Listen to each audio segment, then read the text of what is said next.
Նախ առաջարկում եմ հասկանալ, ուր է տանում Ադրբեջանը հայ-ադրբեջանական օրակարգը համաձայնության տեքստը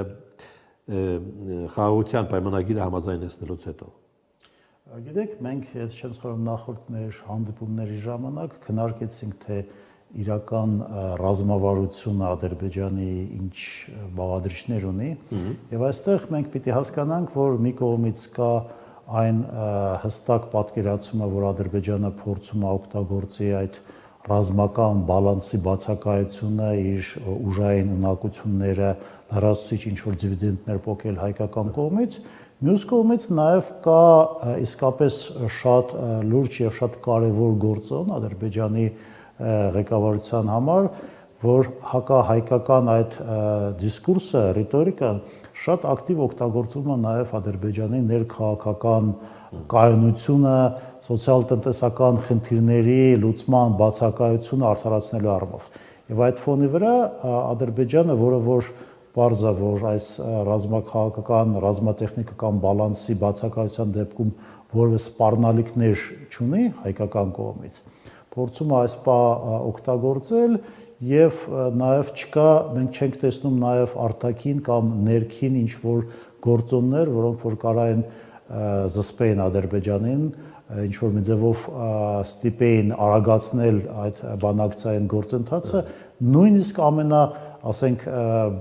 թեթև տարբերակով համեմատել է օրինակ ժամանակի Մինսկի խմբի գործունեության հետ։ Մինսկի խումբն էլ խոսենք անպայման, որովհետև դա էլ է հասունացնում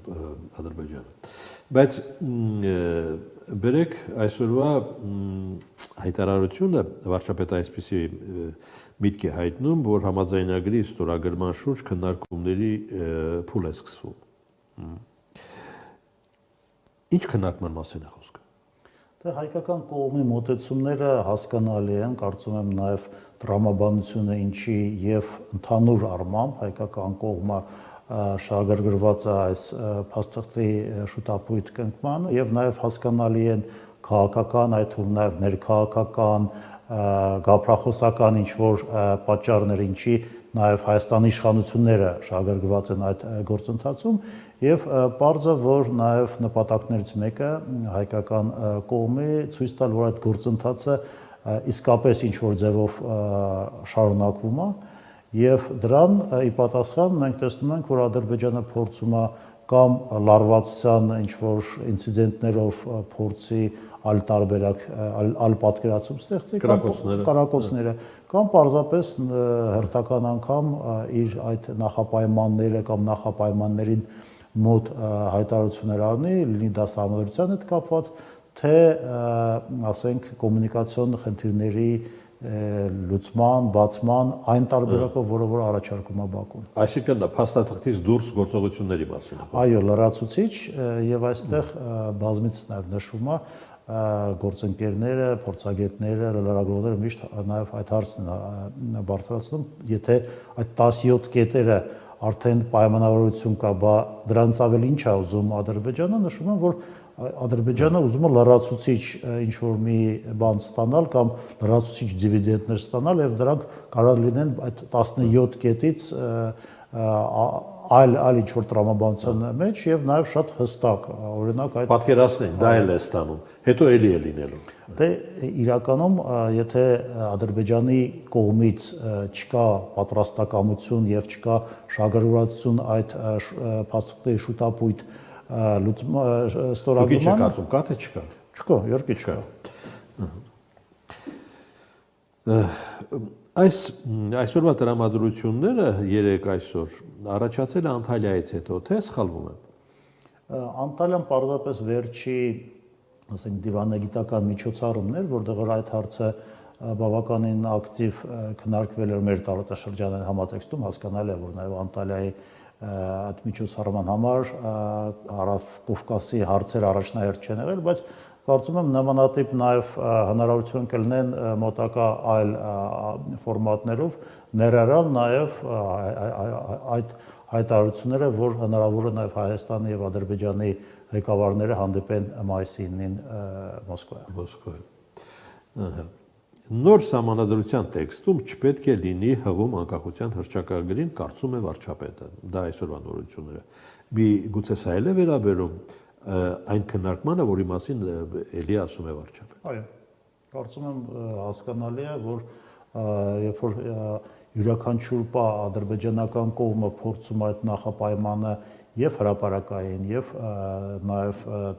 այլ ֆորմատներում առաջ քաշել, հասկանալի է, որ հայկական կողմը նաեւ ստիպված է այս կամ այն ձևով արձագանքել, քանի որ ոնց որ նշեցի, հենց հայկական կողմի շահերից է բխում այդ գործընթացի գոնե արհեստական,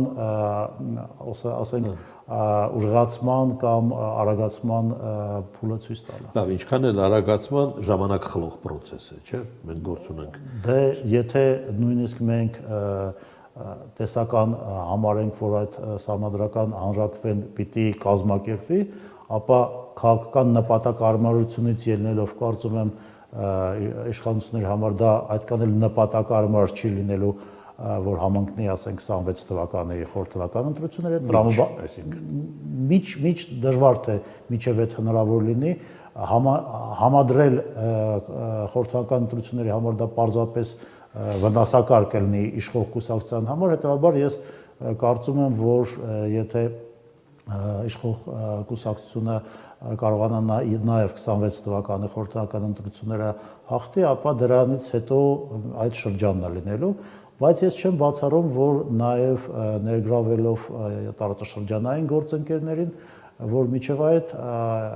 ասենք, իշխող կուսակցությունը կփորձի, եթե ոչ 17 կետանոց այդ խաղաղության պայմանագիրը ստորագրել, բայց գոնե ինչ-որ քաղաքական դեկլարացիա մակարդակով ինչ-որ մի փաստաթուղթ փորձի ստորագրել Ադրբեջանի հետ, որը նաև կարևոր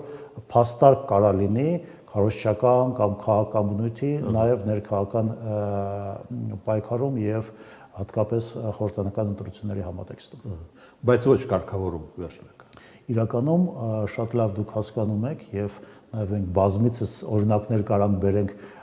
եւ Ուկրաինայից եւ մերձարարքին, որ եթե չկա հստակ եւ ձևավորված ռազմաքաղաքական եւ աշխարհաքաղաքական բալանս, ապա այդ փաստաթղթի արկայությունը դա չի երաշխավորում լիովին խաղաղություն։ Օրինակ տարածված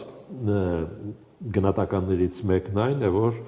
Բաքվի համար շատ կարևոր է ինչպես կհանգուցալուծվի Իրանի հարցը։ Հիմա գնում են բանակցություններ, ընդ որում այնպիսի բանակցություններ, որոնք կամ-կամի հարց են առաջացնում։ Բնական է եւ ոչ միայն բանակցությունները, այլև նաեւ բոլորը դիտարկում են առնվազն հնարավոր ֆորս մաժորային տարբերակը եւ այստեղ իհարկե Ադրբեջանի համար նույնպես որոշ այդպես կոչված տարբեր հնարավորություններ նույնպես կարան բացվեն, բայց բացի իրանական ճգնաժամից նաև կա ռուս-ուկրաինական պատերազմի հետագա ընթացքը, հնարավոր սառեցումը, հնարավոր, ասենք, Ռուսաստանի դիրքերի վերաիմաստավորումը հետխորհրդային տարածքում ներառյալ Հարավային Կովկասում, բնականաբար այդ բոլոր գործոնները նույնպես Ադրբեջանը դիտարկում է իր երկարաժամկետ